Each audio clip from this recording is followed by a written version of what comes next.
প্রায় 450 বছরের ঢাকার ইতিহাসে আমার মনে হয় যে ঢাকাবাসী এই প্রথম একটা বড় সুখবর পেল। সেই সুখবরটা হচ্ছে ঢাকাবাসী একজন ময়লা প্রেমিক মেয়র পেতে যাচ্ছেন। তাকে ময়লা মেয়র বলতে পারেন, ময়লা প্রেমিক মেয়র বলতে পারেন, কিংবা নানাভাবে আখ্যা দিতে পারেন। কিভাবে ময়লা প্রেমিক? ঢাকার মেয়র হতে স্বপ্ন দেখছেন এরকম একজন তরুণ নেতা, যাকে আমরা সবাই চিনি, সাবেক সরকারের উপদেষ্টা এবং সাবেক সরকারের সবথেকে বিতর্কিত উপদেষ্টা।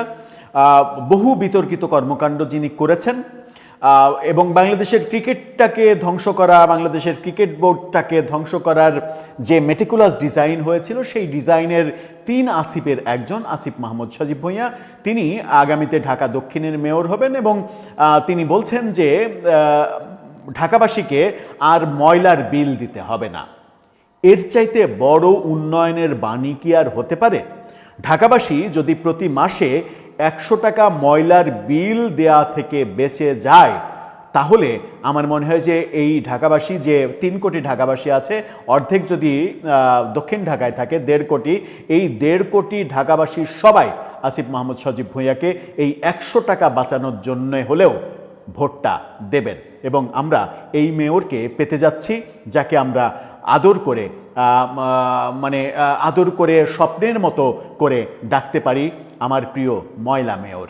চলুন আসিফ মাহমুদ সজীব ভূঁইয়া কি বলতে চাইলেন একটু বুঝে দেখি, যেটা নিয়ে আমাদের মেটিকুলাস গণমাধ্যমগুলো খুবই গর্বের সঙ্গে নিউজ করেছে। কারণ ইদানিং তো অনেকেই রয়েছেন, আসিফ মাহমুদ সজীব ভূঁইয়া তো গুরুত্বপূর্ণ ব্যক্তি, গুরুত্বহীন অনেকেই রয়েছেন, টোকাই শ্রেণীর অনেকেই রয়েছেন, যারা একটু জোরে পাদ মারলেও সেটাকে নিয়ে গণমাধ্যমগুলো নিউজ করার চেষ্টা করেন যে অমুক আজকে একটু জোরেই পেদেছেন।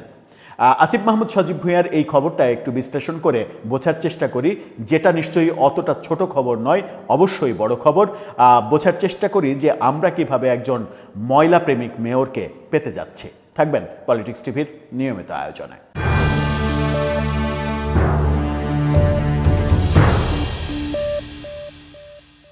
মানুষ, একজন মানুষকে আমি চিনি, যে মানুষটা আমার কাছের একজন মানুষ, তিনি কথায় কথায় বলেন যে স্বপ্নে যদি রসগোল্লা খাবো তাহলে সব থেকে বড়টাই খাবো, দোকানের সব থেকে বড় রসগোল্লাটা খাবো, আমি ছোট রসগোল্লা খাবো কেন?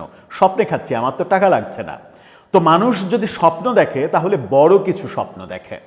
তার বোঝা যাচ্ছে যে আসিফ মাহমুদ সজীব ভূঁইয়া স্বপ্নের মধ্যে থাকতে চান না। তার পারঙ্গমতা যতটুকু, তার বাস্তব অবস্থান সেখানেই তিনি অবস্থান করতে চান এবং ঢাকাবাসীকে বাস্তব স্বপ্ন দেখাতে চান। গণমাধ্যমের শিরোনামটা দেখে নিন, মেয়র নির্বাচিত হলে ময়লার বিল দিতে হবে না আসিফ মাহমুদ। কি বিশাল একটা বাণী, কি বিশাল একটা ঘোষণা! এর চাইতে বড় ঘোষণা গত 450 বছরে ঢাকাবাসী সম্ভবত আর পায়নি। আমার মনে হয় যে নগর উন্নয়নের ক্ষেত্রে এর চাইতে বড় ঘোষণা আর হতেই পারে না। আপনি চিন্তা করতে পারছেন যে প্রত্যেকজন ঢাকাবাসী, প্রত্যেকটি পরিবার মাসে অন্তত 100 টাকা বেঁচে যাবে। কি বিশাল একটা সেভ! এই সেভ যেন হয় ঢাকাবাসীর, এই কারণে ঢাকাবাসীর উচিত, প্রয়োজনে উত্তর ঢাকার ভোটারদেরও উচিত দক্ষিণে এসে আসিফ মাহমুদ সজীব ভূঁইয়াকে ভোট দিয়ে তাকে ইতিহাসের সবথেকে বেশি ভোটে জয়যুক্ত করে মেয়র নির্বাচিত করা। কি বলছেন তিনি? ঢাকা দক্ষিণ সিটি কর্পোরেশনে নির্বাচনে মেয়র প্রার্থী হিসেবে সজীব ভূঁইয়ার নাম তো আমরা জানি। তিনি ঘোষণা করেছেন যে তিনি যদি মেয়র নির্বাচিত হন তাহলে আর ময়লার বিল দিতে হবে না। নিজের ফেসবুক আইডিতে এই স্ট্যাটাস তিনি দিয়েছেন। ইদানিং তো তারা ফেসবুকে যা কিছু লেখেন সেটা নিয়েই গণমাধ্যম নিউজ করে এবং বাংলাদেশের সমস্ত টপ গণমাধ্যম, একটা গণমাধ্যমের আপনাদেরকে শিরোনাম দেখালাম, সমস্ত টপ গণমাধ্যম এটা নিয়ে নিউজ করেছেন। কারণ নিউজটা হওয়ার মতো, এটা একটা বড় খবর। ময়লার বিল দিতে হবে না, এটা ঢাকাবাসীর একটা স্বপ্নের ব্যাপার যে ফ্রিতে তারা ময়লা ফেলতে পারবে। স্ট্যাটাসে আসিফ মাহমুদ বলেন, আমি নির্বাচিত হলে ঢাকা দক্ষিণের বাসিন্দাদের আর ময়লার বিল দিতে হবে না। এমনভাবে বাস্তবায়ন করা হবে যে পরিচ্ছন্নতা কর্মীরাও আর্থিক ক্ষতির সম্মুখীন হবে না। ব্যাপারটা তাহলে এরকম যে পরিচ্ছন্নতা কর্মীদেরও সিটি কর্পোরেশন টাকা দেবে না, কিন্তু আবার ময়লার বিলও দেওয়া লাগবে না, ময়লাগুলো তারা যেন বিক্রি করতে পারে, এরকম একটা বন্দোবস্ত হয়তো করবেন তিনি। কি করবেন? গত 30 মার্চ এনসিপি 5টি সিটি কর্পোরেশনের জন্য তাদের মেয়র প্রার্থী ঘোষণা করে।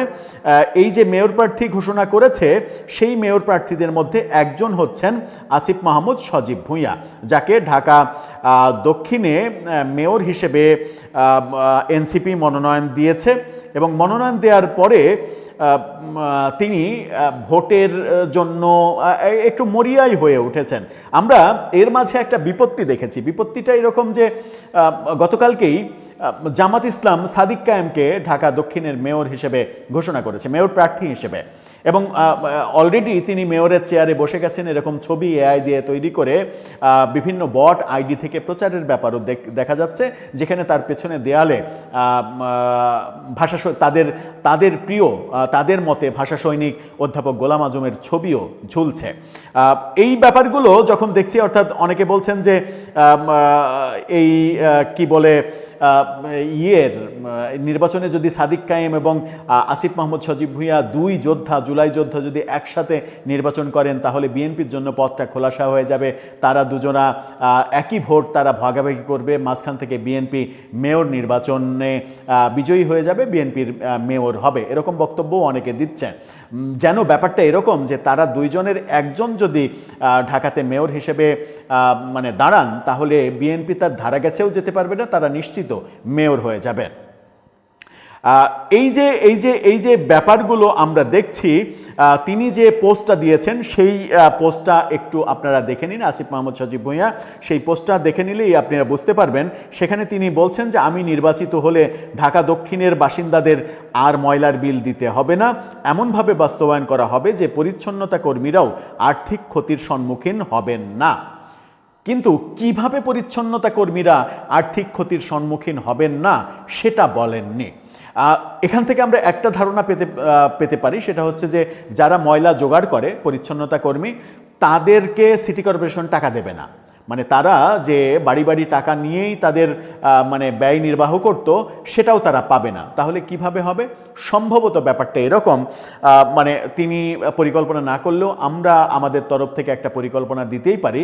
সেটা হচ্ছে জাপান সহ বিভিন্ন উন্নত রাষ্ট্রে, জাপান, চীন সহ বিভিন্ন উন্নত রাষ্ট্রে যেটা হয় সেটা হচ্ছে যে ময়লা দিয়ে, বাড়ির যে ময়লা সেই ময়লা দিয়ে বিদ্যুৎ উৎপাদনের ব্যবস্থা করা হয়। অর্থাৎ ময়লা আমাদের কাছে অভিশাপ হলেও ওদের কাছে আশীর্বাদ। সেই ক্ষেত্রে আমরা যদি পাওয়ার প্ল্যান্ট করি, পাওয়ার প্ল্যান্টে সেই ময়লা ব্যবহার করি, তাহলে পরিচ্ছন্নতা কর্মীরা সেখানে বিক্রি করে অর্থ পাবে। এটা একটা পজিটিভ দিক হতে পারে। কিন্তু তার ঘোষণাটা যদি এটা হতো যে ময়লা দিয়ে আমি বিদ্যুতের পাওয়ার প্ল্যান্ট করব, সেখান থেকে বিদ্যুৎ উৎপাদন করা হবে এবং উৎপাদিত বিদ্যুৎ শুধুমাত্র আমি ঢাকা দক্ষিণের জন্যই বরাদ্দ করব, আর কোথাও এই বিদ্যুৎ দেওয়া হবে না, তাহলে বলা যায় যে একজন বিপ্লবীর কথা, একজন বিপ্লবী যিনি অনেক বড় স্বপ্ন দেখেন, এরকম একটা পাওয়ার প্ল্যান্টের স্বপ্ন দেখেন যেখান থেকে একটা নতুন কিছু হবে, অভিশাপ থেকে আমরা আশীর্বাদে মানে পদার্পণ করব। কিন্তু সেটা না বলে যদি চোখ মানে উপরে না থেকে চোখ আপনার গর্তে থাকে, আপনি পাওয়ার প্ল্যান্টের স্বপ্ন না দেখিয়ে যদি বলেন যে আপনি ময়লার বিল 100 টাকা নেবেন না, তাহলে মেয়র হয়ে আপনি কি এই জাতির উদ্দেশ্যে করবেন কিংবা জাতির ভাগ্য আপনি কিভাবে বদলাবেন সেটা খুব ভালোভাবেই বোঝা যাচ্ছে। বরং এটা আরও ভালোভাবে বোঝা যাচ্ছে যে জাতির কপালে শুধুমাত্র ওই 100 টাকা সেভ করার অপশনটা তৈরি করে আপনি নিজের কপালটা আরও কিভাবে সমৃদ্ধ করা যায় সেই ওয়ে বের করবেন, যেটা অভিযোগ রয়েছে উপদেষ্টা থাকাকালীন আপনি সেটা করেছিলেন। যদিও সেই ব্যাপারে এখন পর্যন্ত কোনো প্রামাণিক দলিল নেই, অভিযোগ রয়েছে, এমনকি দুদকেও আবেদন করা হয়েছে বিস্তর তার বিরুদ্ধে। দর্শক, আপনার মতামত জানিয়ে এবং ঢাকার যারা বাসিন্দা, ঢাকার যারা আমাদের দর্শক, বিশেষ করে দক্ষিণ ঢাকার যারা দর্শক, তারা আজকে থেকেই শপথ নিতে পারেন যে আগামী নির্বাচনে এই 100 টাকা, মূল্যবান 100 টাকা মাসে সেভ করার জন্য হলেও আসিফ মাহমুদ সজীব ভূঁইয়ার প্রতীকে নিশ্চয়ই ভোট দেবেন। আপনার মতামত জানিয়ে লিখতে পারেন আমাদের কমেন্ট বক্সে।